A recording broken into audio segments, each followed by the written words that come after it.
नमस्कार, जय श्री कृष्ण। माया करिश्मा पेसवाणी ऐं मुंहिंजे चैनल के यानी कृष्ण कृपा केवलम में तव्हां सभिनीनि जो स्वागत आहे।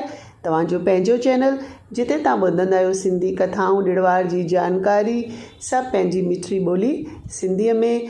अॼु जो वीडियो हिकु रिक्वेस्टेड वीडियो आहे जो करवा चौथ जो आहे, पर हुन खां पहिरियों मां तव्हांखे ॿुधायां कि सुभाणे शरद पूर्णिमा यानी रास पूर्णिमा आहे, जंहिं ॾींहुं चंद्रमा पंहिंजी 16 कलाउनि सां भरपूर थी करे धरतीअ ते अमृत जी वर्षा कंदो आहे। हुन ॾींहुं कहिड़ी पूॼा कबी आहे, छा कबो आहे, खीरनी ठाहे करे कीअं चांद जी किरणनि जे हेठां रखबी आहे ऐं हुनखे खाइण सां छा फ़ाइदो आहे, हुन जे लाइ मां पहिरियों ई वीडियो ठाहे चुकी आहियां। हेठि डिस्क्रिप्शन में लिंक आहे, तव्हां ज़रूरु ॾिसजो। जीअं त पूर्णिमा सुभाणे आहे सतनारायण, त सुभाणे खां ई कतीअ जा सनान शुरू थींदा, यानी कि जो पूर्णिमा खां वठी पूर्णिमा ताईं महीनो मञंदा आहिनि हुननि वैष्णवनि लाइ सुभाणे ई कती जो महीनो बि शुरू थी वेंदो। ऐं कती हिकु अहिड़ो महीनो आहे कि सिंधी असांजे सावण खां पोइ हिन महीने में ई असांजी विर्त पूॼाऊं ईंदियूं आहिनि ऐं कती जे महीने जो बि तमामु घणो महत्व आहे। हिन महीने में दीपदान, भक्ति, विर्त, तुलसी विवाह घणेई कुझु थींदो आहे ऐं पंहिंजी ॾियारी धनतेरस बि हिन ई महीने में ईंदी आहे। त कती जे महीने खे कीअं पूॼा कबिजे, छा हुन जो महत्व आहे कतीअ जो, उहो मां हिकु वीडियो ठाहे चुकी आहियां, तव्हां उहो ॾिसजो। ऐं कतीअ खे दामोदर मंथ बि चवंदा आहिनि। उहो छो चवंदा आहिनि, हुनजे पुठियां कहिड़ी सुहिणी आखाणी आहे भॻवान कृष्ण जी, उहो बि मां अलॻि सां वीडियो ठाहियो आहे कि कार्तिक को दामोदर मंथ क्यों कहा जाता है, त उहो बि ज़रूरु ॾिसजो।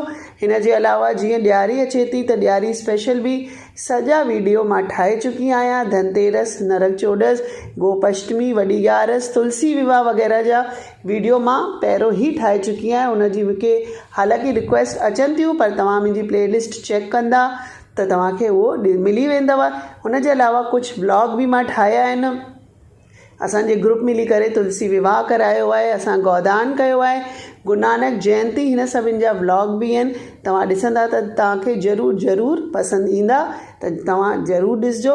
अॼु जो वीडियो आहे उहो करवा चौथ लाइ आहे। त घणेई सिंधियुनि भेनरुनि खे इहा आशंका आहे कि भई असां करवा चौथ त पंजाबियुनि जो विर्त आहे, असां रखूं या न रखूं, कुंवारियूं छोकिरियूं आहिनि जो हू रखनि या न रखनि। त ॾिसो, सिंधी असांजो आहिनि घणेई भेनरूं हर महीने जी गणेश चौथ रखंदी आहिनि। बसि हर गणेश चौथ जो नालो अलॻि अलॻि थींदो आहे। जीअं मांग जी वॾी गणेश चौथ, संकट चौथ ईंदी आहे जो सभु पाण रखंदा आहियूं, ऐं असां सिंधी सुहाग लाइ उहा टीजड़ी जो विर्त रखंदा आहियूं, पर गणेश चौथ जो बि रखिबो आहे। त हिन करे पाण सिंधी बि करवा चौथ रखी था सघूं। ऐं जो मेन क्वेश्चन हो कि कुंवारी कन्या रखी सघे थी या न, त हा, बिल्कुलु कुंवारी कन्या बि करवा चौथ जो विर्त रखी सघे थी पंहिंजे थियण वारे घोट लाइ, यानी उहा बि सुहागिण आहे त पंहिंजे सुहाग लाइ ज़रूरु विर्त करे सघे थी। त जीअं त कार्तिक महीनो सुभाणे खां शुरू थो थिए, त हुनजी चतुर्थी खे ई करवा चौथ चइबो आहे। ऐं हिन साल 4 नवंबर ते इहो विर्त करवा चौथ जो पियो आहे। हिन ॾींहुं सेम असां जीअं पाण गणेश भॻवान जी पूॼा कंदा आहियूं उअं ई कजे, चंड खे अर्घु ॾेई ई विर्त छोड़िजे। कथा बि लॻभॻि पंहिंजे सिंधी टीजड़ी वांगुरु ई आहे, थोरी सी बसि अलॻि आहे। हिन में बसि हेतिरो ई अलॻि करिणो आहे कि हिन में जाम माण्हू पाणी बि न पीअंदा आहिनि, पर तव्हां पंहिंजे हेल्थ जे हिसाब सां जीअं तव्हांखे ठीकु लॻे उअं करे सघो था। त विर्त रखणु उहो ई आहे, पर खोलण वक़्तु पूड़ी, सीरो ऐं ब्लाउज, साड़ी, श्रृंगार जो सामान तव्हां कढी रखो ऐं उहो ॿिए ॾींहुं ब्राह्मणी या सुहागन खे दान ॾेई सघो था। त हलो हाणे करवा चौथ जी कहानी ॿुधी था वठूं। करवा चौथ जी कहानी हिन प्रकार आहे कि ॾाढो समय पहिरियों हिकु गांव में वीरवती नाले हिकु राजकुमारी पंहिंजे 7 भाउरनि ऐं माउ पीउ सां रहंदी हुई। वॾे थी करे हिन जी शादी हिकु राजा सां थी वई ऐं शादी खां पोइ वीरवती करवा चौथ जो विर्त रखंदी हुई। ऐं हिकिड़े ॾींहुं हू पंहिंजे पेके आयल हुई ऐं हुन ॾींहुं करवा चौथ जो विर्त हो ऐं हुन विर्त रखियो।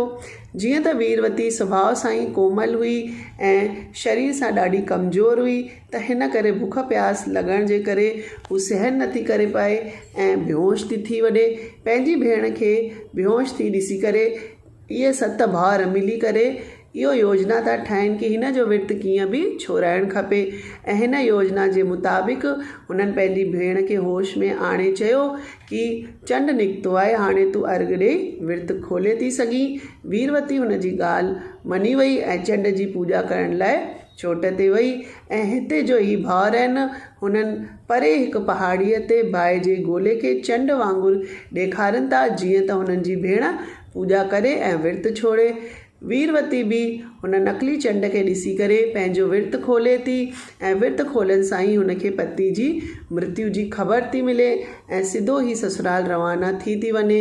रस्ते में वीरवतीअ खे माता पार्वती ऐं भॻवानु शंकर था मिलनि ऐं माता पार्वती वीरवती खे ॿुधाए थी कि तो पंहिंजो करवा चौथ जो विर्तु नकली चंड खे ॾिसी करे पूरो कयो आहे, हिन करे तो ते इहा आपदा आई आहे ऐं तुंहिंजे पतीअ जी मृत्यु थी आहे। इहा सच्चाई ॿुधी करे वीरवती तमामु दुखी थी थिए ऐं माता पार्वतीअ सां माफ़ी घुरणु थी लॻे कि हिन में मुंहिंजो कोई ॾोह न आहे। इहो ॿुधी करे माता पार्वती ख़ुशि थी करे वीरवतीअ जे पति खे हिकु गंभीर बीमारीअ सां गॾु वरी जिंदा थियण जो वरदान थी ॾिए। ऐं हिते वीरवती जॾहिं पंहिंजे महल में थी पहुचे त पंहिंजे पति खे बेहोशी जी हालत में शरीर मां कई सुयूं आहिनि ईअं ॾिसे थी। हिन खां पोइ उहा राजा जी सेवा में लॻी थी वञे ऐं रोज़ु राजा जे शरीर मां सुयूं कढंदी थी रहे। सेवा कंदे कंदे हुनखे वीरवती खे सॼो साल थी थो वञे ऐं करवा चौथ जो वरी विर्तु थो अची वञे। करवा चौथ जे विर्तु लाइ कुझु सामान खपंदो हो, हिन करे वीरवती हिकु दासीअ खे विहारे करे सुई कढण लाइ पाण बाज़ार में करवा चौथ जे विर्तु जो सामान वठणु हली वई ऐं कुझु सुयूं कढंदे ई राजा होश में थो अची वञे ऐं पंहिंजे पासे दासी खे ॾिसी सम्झे थो कि हिन ई मुंहिंजी सेवा कई आहे ऐं हुनखे ई राणी मञी करे हुनखे राणी थो ठाहे छॾे। ऐं जॾहिं वीरवती अचे थी त उहा दासी ठही करे महल में रहे थी। राजा जे अहिड़े व्यवहार खां पोइ बि राणी वीरवती पूरी निष्ठा सां ऐं विधि विधान सां करवा चौथ जो विर्तु जो पालन थी करे। ऐं हिकु ॾींहुं राजा जॾहिं ॿिए राज ते वञे पियो कुझु कम लाइ त उहो पंहिंजी जो पुरानी दासी हुई हुनखे राणी सम्झी पुछे थो कि तोखे छा खपे, त हुन चई कि मूंखे गहना खपनि। ऐं इहा जो दासी ठही चुकी हुई वीरवती हुन खां पुछे थो कि तोखे छा खपे, त उहा चए थी कि मूंखे बि कुझु न खपे, मुंहिंजे लाइ गुडी वठी अचिजो। राजा वापसि अचे थो ऐं वीरवतीअ खे गुडी ॾिए थो। हिन खां पोइ वीरवती अकेले में पंहिंजी गुडी सां हमेशह ई पंहिंजे दिलि जो हाल ओड़ींदी हुई ऐं हुनखे ई सभु कुझु ॿुधाईंदी हुई। हिकु ॾींहुं वीरवती हिकु गीत पई गुनगुनाए कि जो राणी हुई उहा दासी ठही वई ऐं जो दासी हुई उहा राणी ठही वई। इहो गीत उहा पंहिंजी गुडीअ खे पई ॿुधाए। हिकु ॾींहुं राजा वीरवती सां हिन गाने जो अर्थ थो पुछे त हिन करे वीरवती सॼी कहानी चई ॿुधाएसि थी। राजा खे हिते ॾाढो पछतावो थो थिए ऐं वीरवतीअ खे वापसि पंहिंजी राणी घोषित थो करे त ऐं शाही सम्मान थो ॾिए त जीअं माता पार्वती जे आशीर्वाद सां ऐं राणी जी भक्ति ऐं विश्वास सां हुनखे पंहिंजो पति ऐं सम्मान वापसि मिलियो, हुन ई तरह हर भेण माता जो अखंड सौभाग्य रहे ऐं हुननि खे सम्मान मिले। इहे ई असां भॻवान सां प्रार्थना कंदा आहियूं। त ही हुई करवा चौथ जी कथा।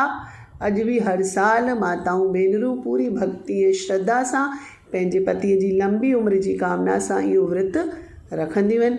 त इहो अॼु जो वीडियो तव्हांखे कीअं लॻो? अगरि वणियो हुजे त कमेंट में जय मां गौरी लिखंदा त मां सम्झी वेंदमि कि तव्हांखे वीडियो वणियो आहे। त ॿी बि घणेई जानकारियूं तव्हांखे अॻिते बि मां ॾींदी रहंदसि। अगरि तव्हांजी कहिड़ी रिक्वेस्ट आहे त मूंखे ज़रूरु लिखिजो त मां हुन ते बि वीडियो ठाहींदसि। त वरी मिलंदासीं हिकु नई जानकारी हिकु नई कथा सां। तेसिताईं मोकल थी वठां। जय झूलेलाल, जय श्री कृष्ण।